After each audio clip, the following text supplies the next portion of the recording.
Hey guys, I want to do another video today and look at more evidence that we are in the little season. And this will be number 3 on a top 10 list and part of a larger study that we've been doing on my channel over the last few months, answering questions. Are we indeed in the little season prophesied of in Revelation 20? And has the millennial kingdom of Christ already occurred? You see here, all the world's a stage. And this is a famous quote by William Shakespeare. And this video probably won't be as poetic as William Shakespeare's plays, but it will certainly have a lot of twists and turns like a Shakespearean play does. And once you see it, you can't unsee this. Art, illusion, and secrets. And here is a parody of the Mona Lisa, famous painting by Leonardo da Vinci. And if we look closer at the Mona Lisa, is there a secret behind the painting? Well, here's another painting on the right that most say Leonardo da Vinci also painted a few years after the Mona Lisa. The one on the right is the Mona Vanna. And most art scholars agree that this is a portrait of da Vinci's long-term apprentice and suspected lover, Gian Giacomo Caprati. But what some art scholars also think is that the Mona Lisa painted a few years prior is also of the same person.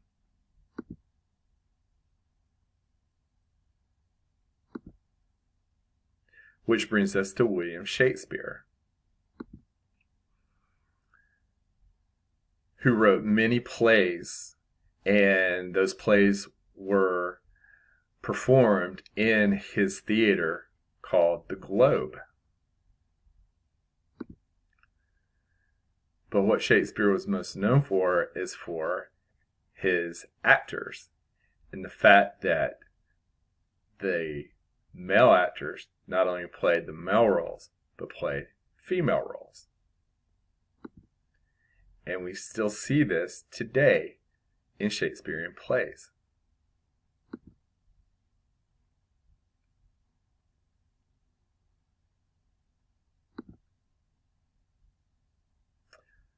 Just like the Statue of Liberty, Lady Liberty.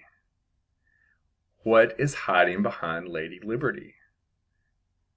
As Shakespearean plays, as the Mona Lisa, if we look closer, could the Statue of Liberty actually not be a lady? And we looked at this on a previous video, looking at the Statue of Liberty. And so check that video out. But you can see the Statue of Liberty on the right here, about a century prior, just after, within the first few years of when I think the little season began, we see a painting of Lucifer, 1797. And this is what this is, this duality that we see. It is after Baphomet, the Luciferian gods, that they worship a male, female false deity. And this is part of the cult that they're in, and the symbols that have been in our culture since then.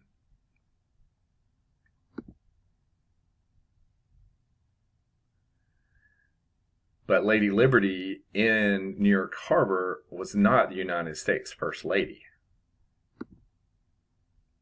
So now let's look at the First Ladies of the United States. Begin with Martha Washington, the wife of George Washington, the United States' first president, and leader of the American Revolution. The United States, the Declaration of Independence, signed in 1776. George Washington being a leader of the American Revolution. He was also a Freemason. The Bavarian Illuminati was also founded in 1776 at this very same time. Here's another photo of Martha Washington.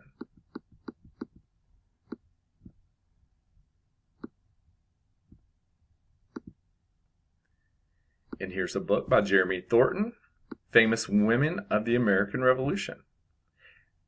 And Martha Washington on the cover in the center.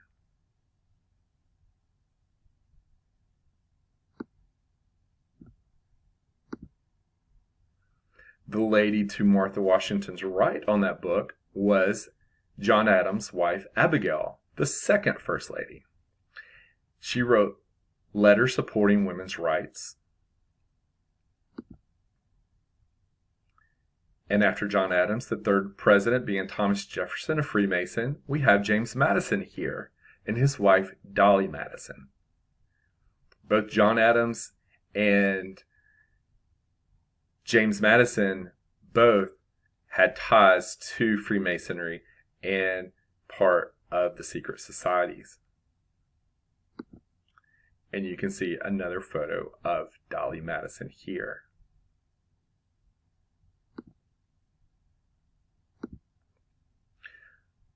Here's photos of all the First Ladies of the United States. And just skimming through here, we see several photos from the late 1800s here. First Lady Harrison, McKinley,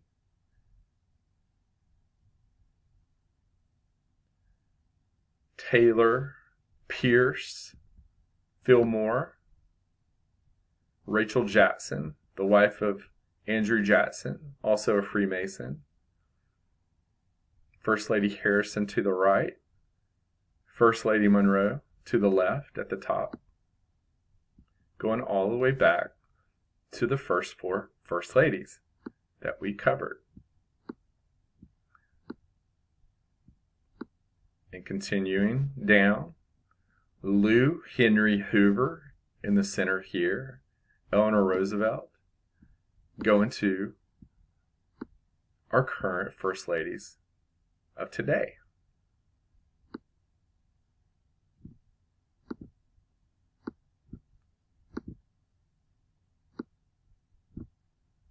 The First Ladies of the United States. But they weren't the only First Ladies during this era. The beginning of the American Revolution, there was also revolutions throughout. And again, this was the beginning of this transitional period between the end of the Millennial Kingdom and the beginning of the Little Season. This was a new world order. The Luciferians were waiting on this moment in time. They knew exactly when it was going to occur. They knew the exact date, and they were ready to go during this transitional time.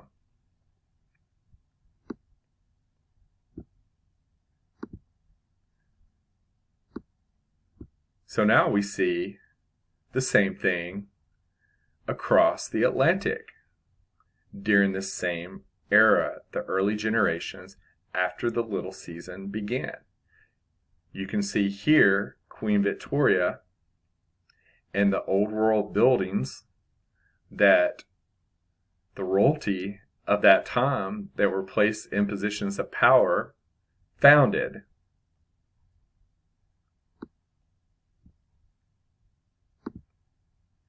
Here's another photo of Queen Victoria. She was born at the beginning of the 19th century. Again, this was a time of turmoil, time of transition. Not only in America, we saw the French Revolution led by Napoleon Bonaparte occurring at the same time, with those Napoleonic Wars lasting several years to if not decades, and not only in Europe, but also in Asia and abroad. Again, this was all part of this transitional time. After Queen Victoria, we see here the next queen in line on the British throne was Queen Alexandra of Denmark, who began her reign in the early 1900s. Here's another photo of Queen Alexandra.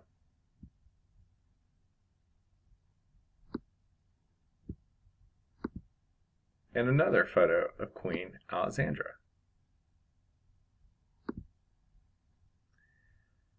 After her reign ended, Mary, Princess Royal, took over the throne.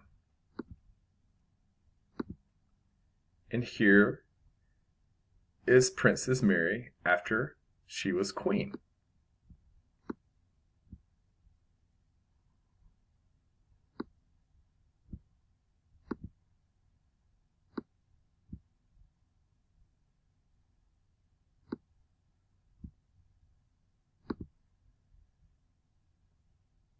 But Great Britain wasn't the only country in Europe that had the first ladies reign over their countries.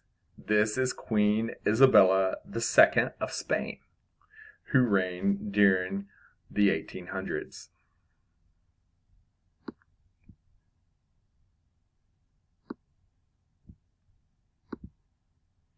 And here is Queen Margherita of Italy.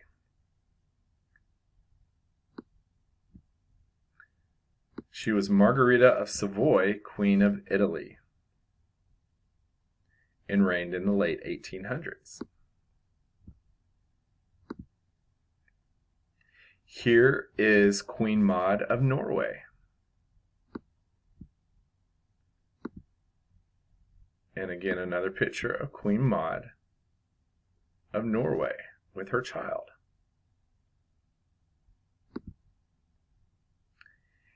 Here is Emile of Orleans, also known as Maria Amelia, who was the last queen of Portugal.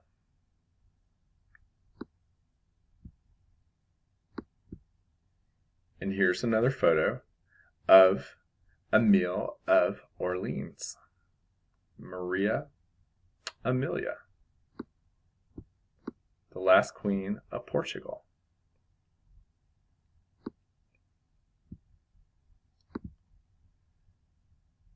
Going further, we have Elizabeth of Bavaria, the Red Queen of Belgium.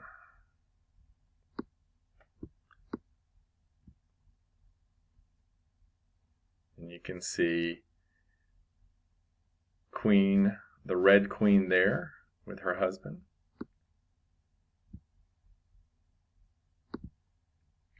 And here is Marie José, the last queen of Italy.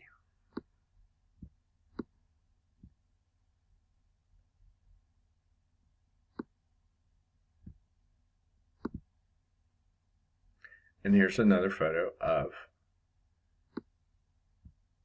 Marie José.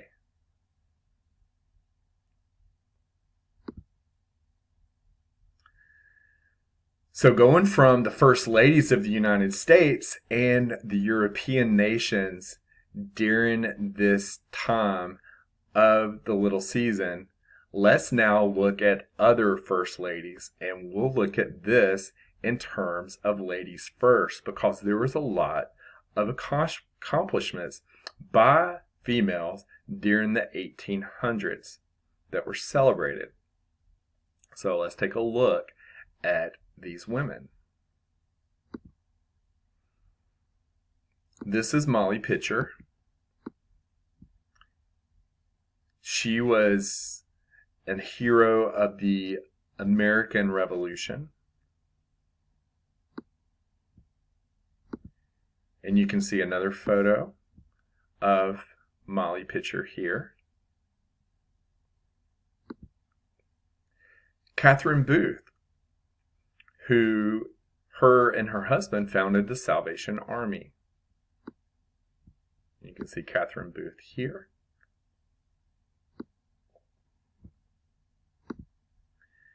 And you can see both John and Catherine Booth pictured together, co-founders of the Salvation Army.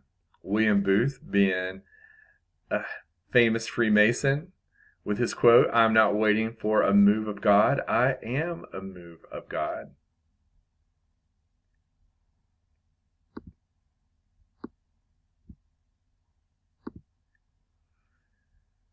Another female in the charitable field in the 1800s, one of the leaders of the American Red Cross, Clara Barton. And you can see Clara Barton here.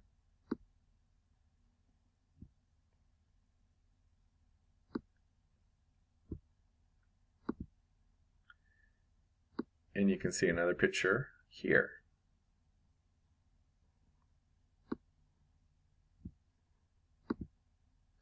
The founder of the Red Cross was Jean Henry Dunant, who was also a founder of the YMCA and co-winner of the first Nobel Peace Prize in 1901 for his role in founding the International Red Cross movement and initiating the Geneva Convention. He was a Freemason, as you see. Let's go to famous women in the Civil War. From left to right, Harriet Beecher Stowe, Harriet Tubman, and Sarah Rosetta Wakeman. Now, Sarah Rosetta Wakeman was a famous Union soldier who went by her male alias Lyons Wakeman in the war. Here's another photo of Harriet Tubman. And you can see Harriet Tubman was instrumental in the Underground Railroad during the Civil War. Another photo of Harriet Beecher Stowe, a famous author who penned Uncle Tom's Cabin. And Harriet Beecher Stowe's book, Uncle Tom's Cabin, was based on Josiah Henson, an escaped slave who was also a Freemason and a fellow craftsman at Mount Moriah Lodge.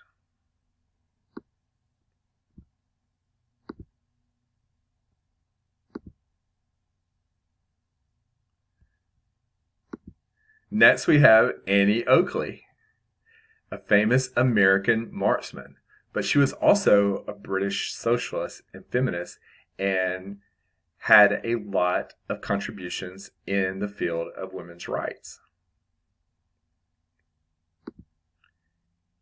Here is another photo of Annie Oakley.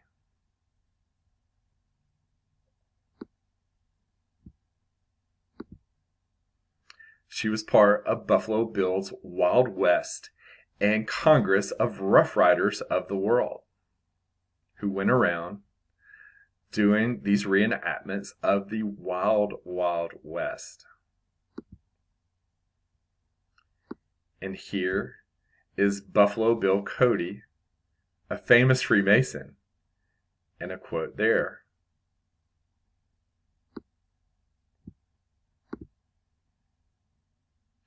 Moving on into the field of religion, we have Martha Hughes Cannon, who was a pioneer in many fields and was part of the Mormon Church, but also went on to become a medical doctor, suffrage leader, and the first female state senator in the United States, as well as doing many charitable works, as you see below.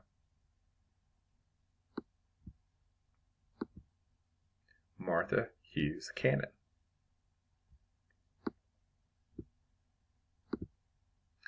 But during this first generation or two of the little season, not only did we see the cult of Mormonism abound, but we saw other cults like Jehovah's Witness. And here, one of the founders of the Seventh-day Adventist movements, the prophetess Ellen G. White. And you can see another photo of Ellen G. White here.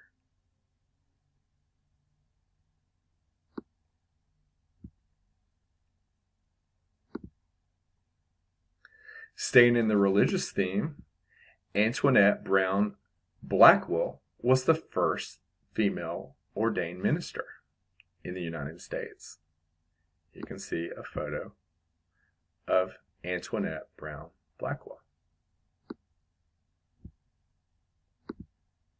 Here's another photo of her in her later years with a quote, "The sexes in each species of being are always true equivalents, equals, but not identical."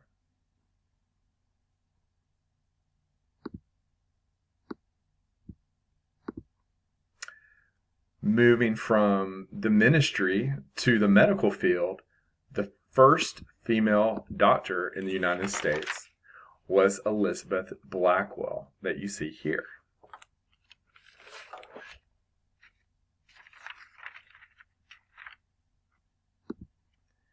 And here's another photo of Elizabeth Blackwell in her later years.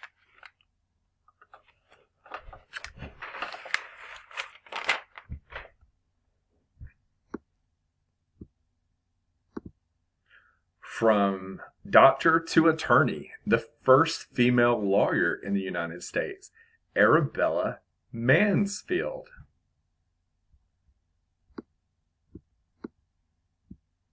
And there's Arabella Mansfield. And here's another photo in Women's History Month honoring the United States' first female lawyer, Arabella Mansfield.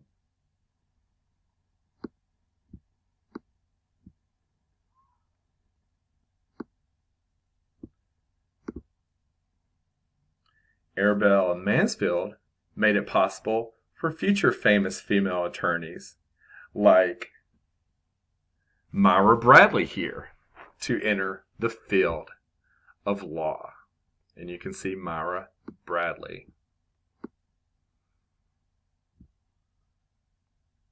Who the contributions of Arabella Mansfield allowed and made possible for her to enter into law during this time of the 1800s in the United States.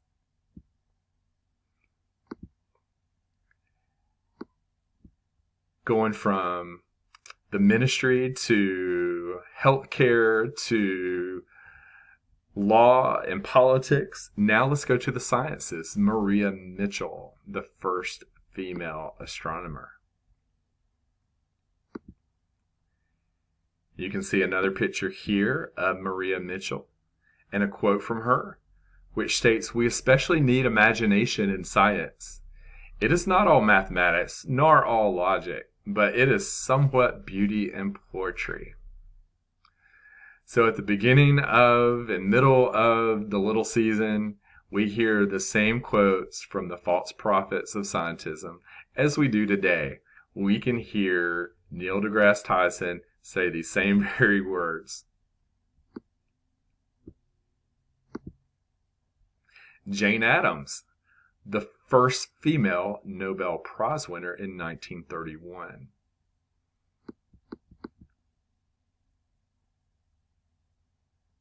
Who was an American activist and involved in women's rights. Anna Howard Shaw. Who is Anna Howard Shaw?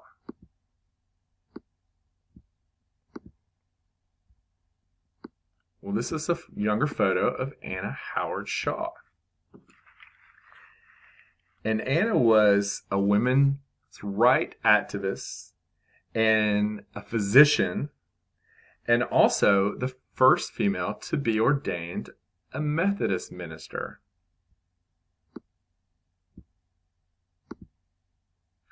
And you can see Anna Howard Shaw in her later years with another suffrage leader, Susan B. Anthony. And you can see another photo here of Susan B. Anthony,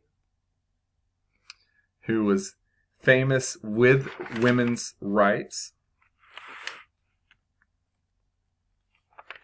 and even had a dollar coin printed, or not printed, but made a few decades ago. And here's another photo of Susan B. Anthony.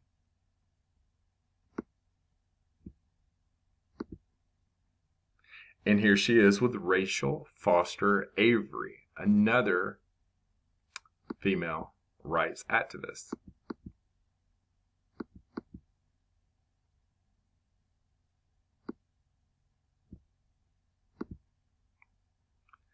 The first mayor, female mayor of the United States. Not the first mayor, the first female mayor of the United States. This is Susanna Salter. I think she was a mayor of a town, a city in Kansas in the 1800s. You can see a portrait on the left of Susanna Salter and on the right with her husband.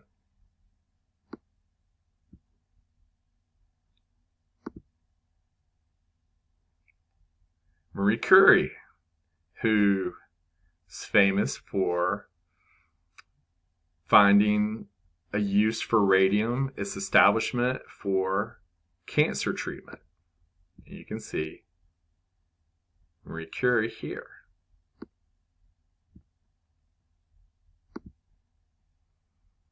And into the 20th century, Rosalind Franklin, who was prominent in the finding of the DNA double helix. She didn't get the accreditation like Watson and Crick did, but she was very instrumental in the discovery of DNA's double helix. A British scientist. Here's another photo of Rosalind Franklin. She was also very prominent in the theory of evolution and teaching that and furthering that false doctrine. And when I looked at these pictures, she reminded me of somebody. And I finally put my finger on it. She looks like Bill Gates' ex-wife to me, that you see here on the right.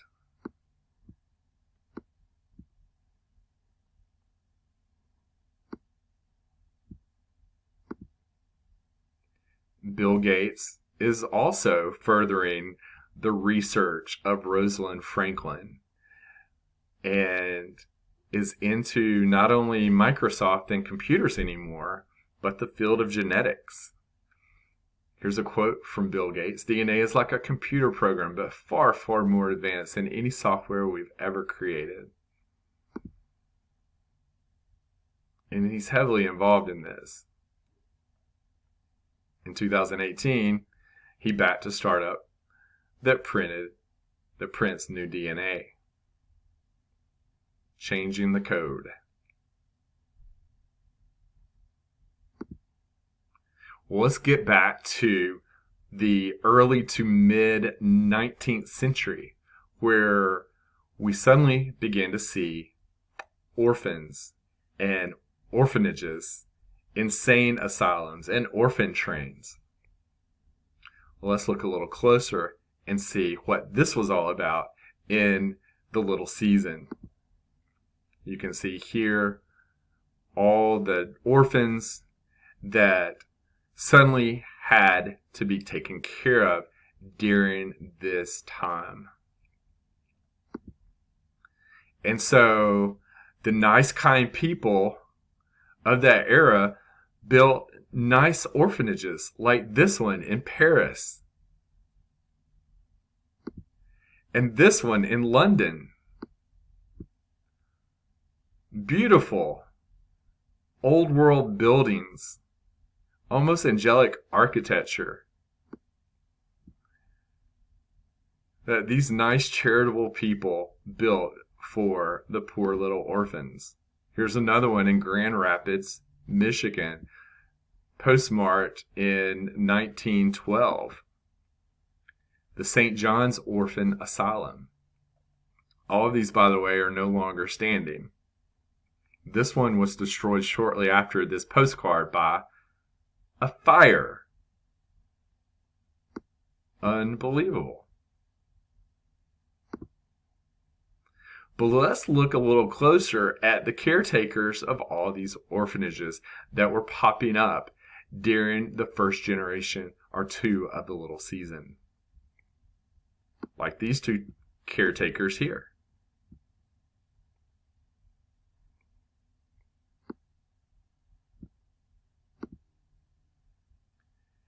And this nice family who took care of several orphans. You can see the husband and wife here. There's the husband. There's the wife.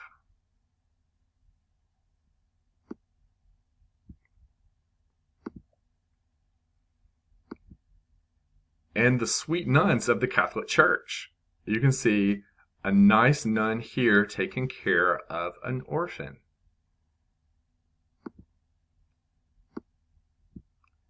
And this sweet little nun taking care of these orphans.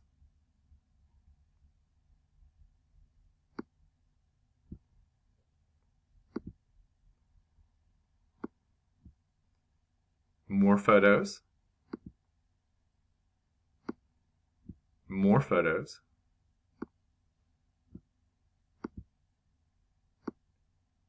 And more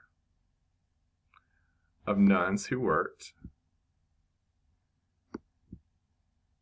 at orphanages during the little season.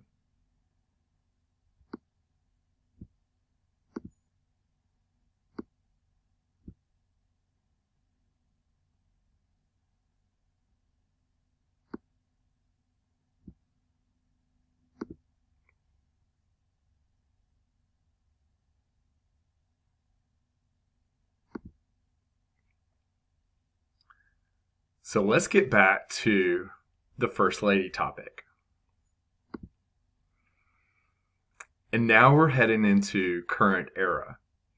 And I want to talk about what we've seen over the last several decades, as I feel this little season is coming to a close. You can see here Eleanor Roosevelt with her husband Franklin Delano Roosevelt, a Freemason and Oddfellow member.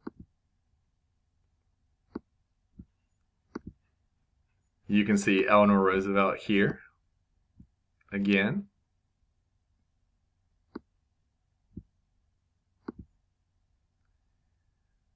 Going to just a few decades ago with Barbara Bush and her husband George. So how the first ladies that we've seen, especially beginning with Martha Washington and then transitioning into the 19th century and the early part and middle even of the 20th century, how can first ladies who once looked like this and this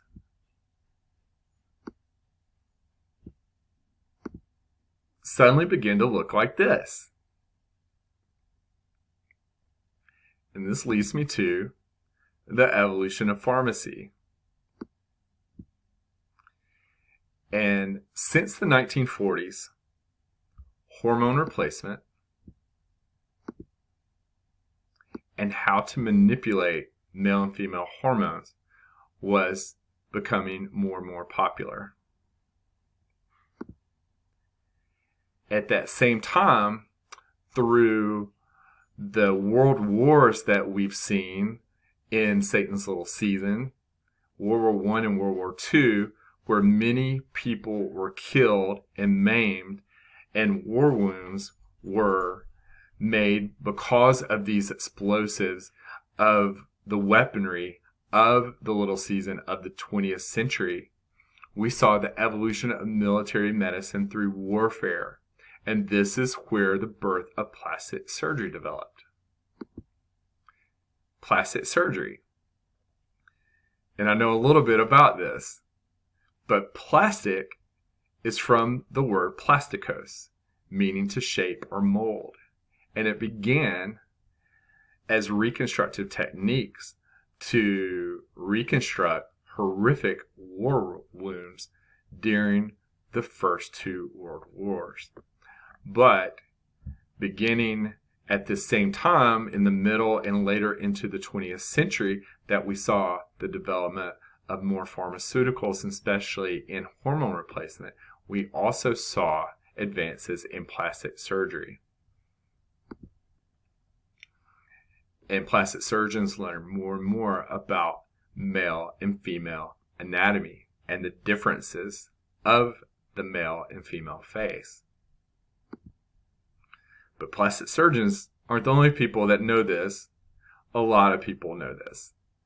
Artists, for instance, people that draw, they're taught the different anatomies of the male and female face, the different proportions. A sculptor knows what's masculine and knows what's feminine.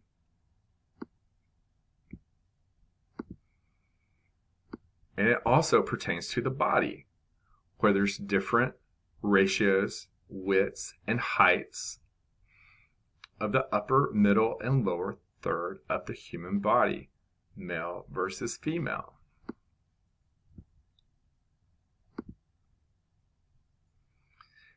And now, over the last couple of decades, we've seen this evolution of these forms begin gender affirmation surgery.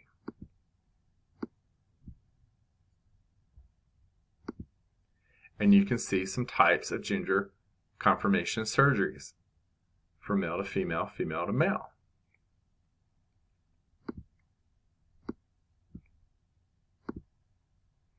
The first male to female transition surgery was performed in the 1950s. And this is a GI, an Army guy named George Jorgensen Jr., who had plastic surgery, hormonal change through pharmaceuticals, and became Christine Jorgensen.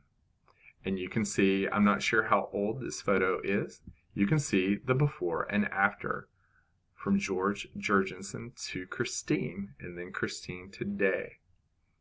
And I'm sure that was many years ago, that today picture.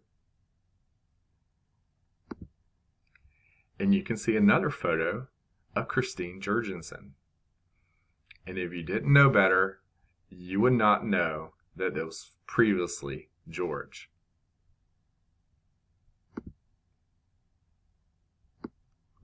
And this is the era that we're in, the blurring of lines. Like the Robin Thicke song, Blurred Lines. And that's why you can have ladies first, like the first U.S. Attorney General female, Janet Reno, and also served the second longest term as Attorney General in U.S. history. But we remember her, she was born in the late 30s. So she was much older at the beginning of this revolution of hormone therapy and plastic surgery. And she got beat up pretty good, especially on Saturday Night Live skits with a young Will Ferrell. But that's why, with the advent of hormone therapy and depending on how young you go, the results can really be seen. It can really suppress the secondary sexual traits by manipulating the hypothalamic pituitary gonadal axis. And that's why this push is being younger and younger, because you can really see changes by suppressing this and display the opposite sexual traits. But this is why at first you saw Janet Reno's in the 80s who were made fun of by Saturday Night Live, to now seeing this. Victoria's Secret's angels. What's Victoria's Secret? And the evolution of the supermodel. You know, we've always had pretty females. We've always had beautiful models throughout the 1800s into the 20th century, but only in the later 20th century did we begin to see the supermodel. So the supermodels of the 80s, they were born in the 1960s. And this was after this revolution of hormone replacement and plastic surgery began. And I'm not saying all of these had any of that done. I'm just saying they were born at that time when it could have been done. It's like the steroid era in baseball.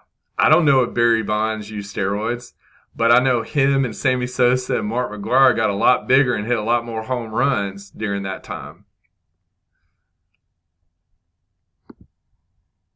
And here's more 80s models.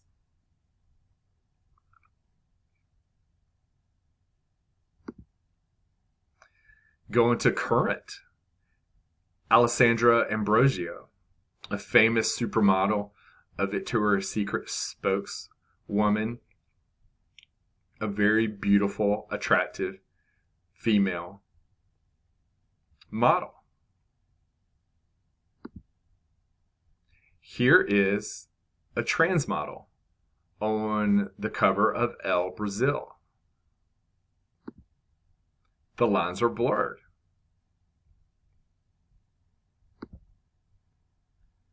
Another cover on Elle Brazil and another trans model.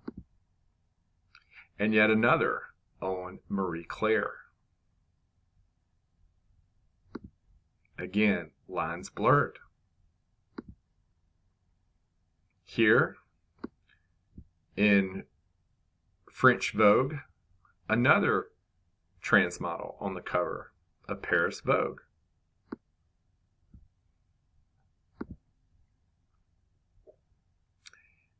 And Russian Vogue.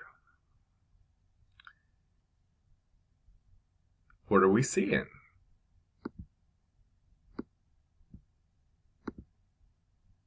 We're not sure during the little season. And as we get closer to the end, the lines are getting blurred more and more.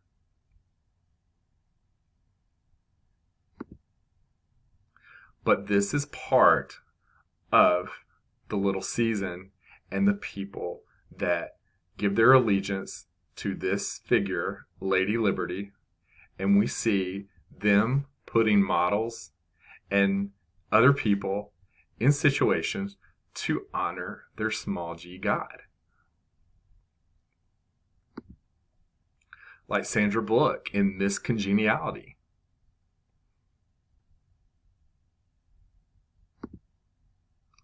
Victoria's Secrets, Angels and Demons. Again, what secrets does Victoria have?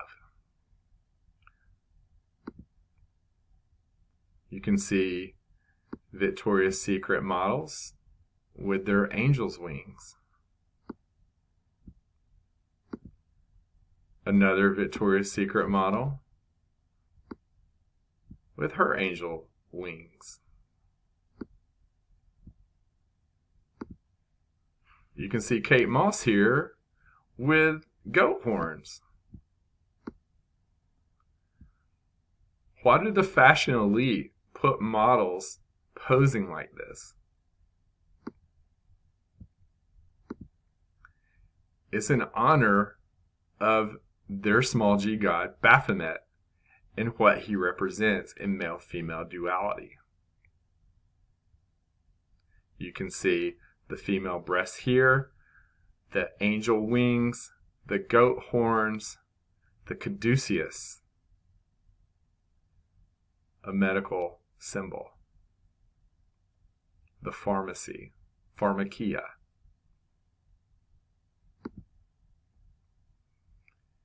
And this involves all aspects of our culture today, especially the entertainment industry, especially the music industry. You can see here Madonna, one of her many ritualistic performances. They're not creative musicians by any means.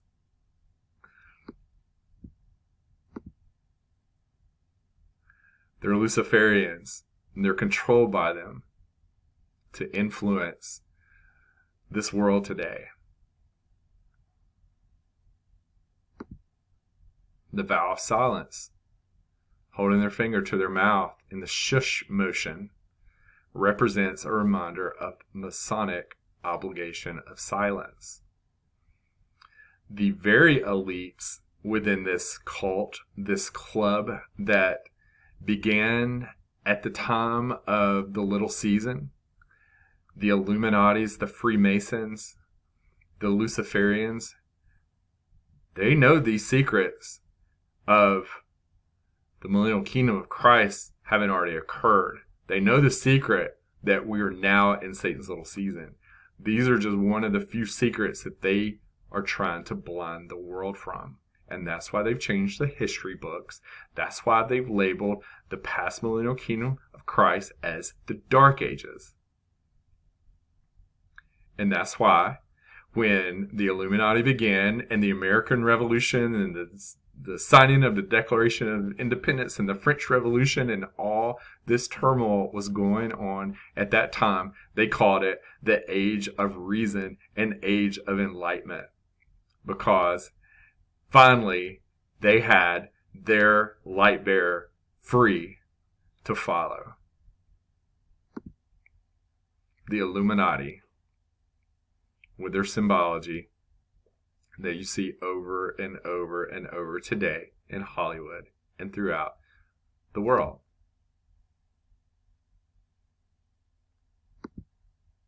And just a few of their puppets.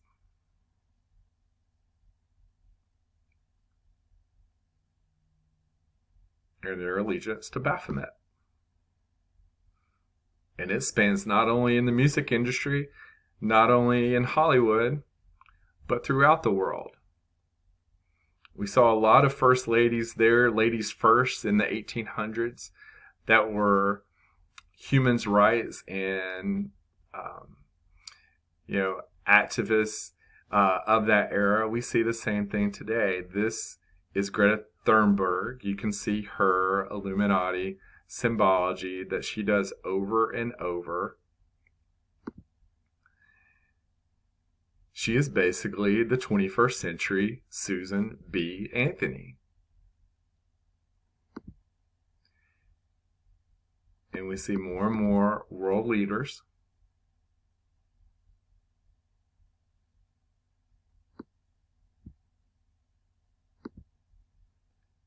and more leaders. And just look at a few of these faces.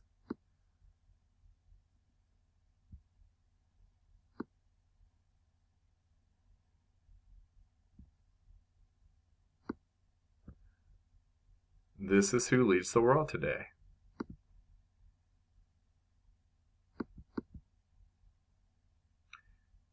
And this is why we see the laws that we see coming through today from the United Nations, from activists such as Greta Thunberg. They're all part of the same club. And they don't want you to know the secrets that they know. And they hide behind a mask and their symbology. And finishing up, that's why we see this more and more today. And the last 20 years, we've really seen this become forefront in the news.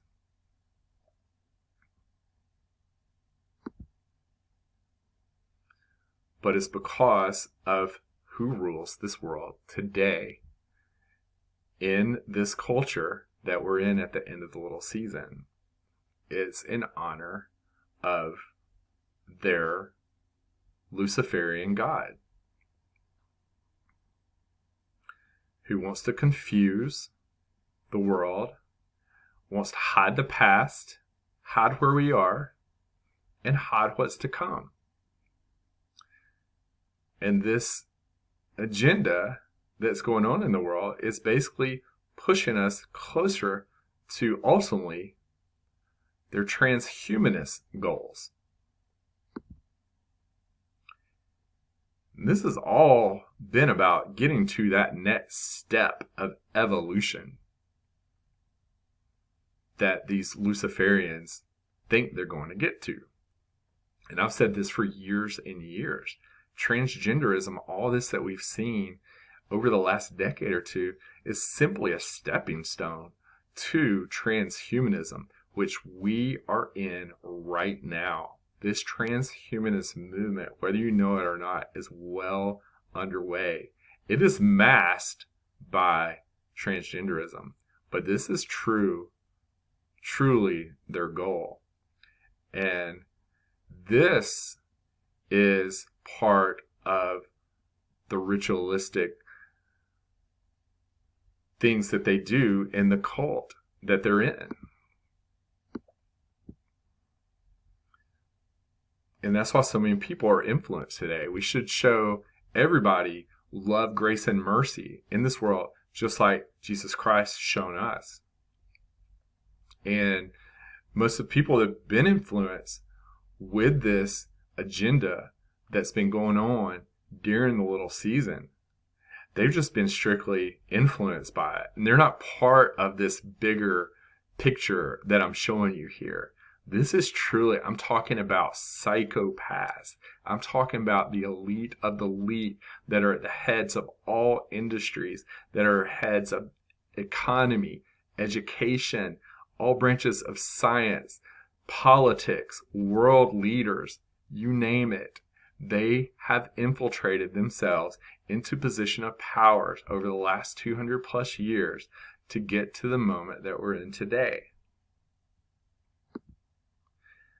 And I'm definitely not the only one to notice this. There's many, many more. Here's a book, From Transgender to Transhuman by Martin Rothblatt. And review and analysis of his manifesto. Here you see Wild Willing Wisdom presents. So more and more people are talking about this and noticing this. From transgender to transhuman, again, more and more people are talking about this. More and more people are seeing this for what it is.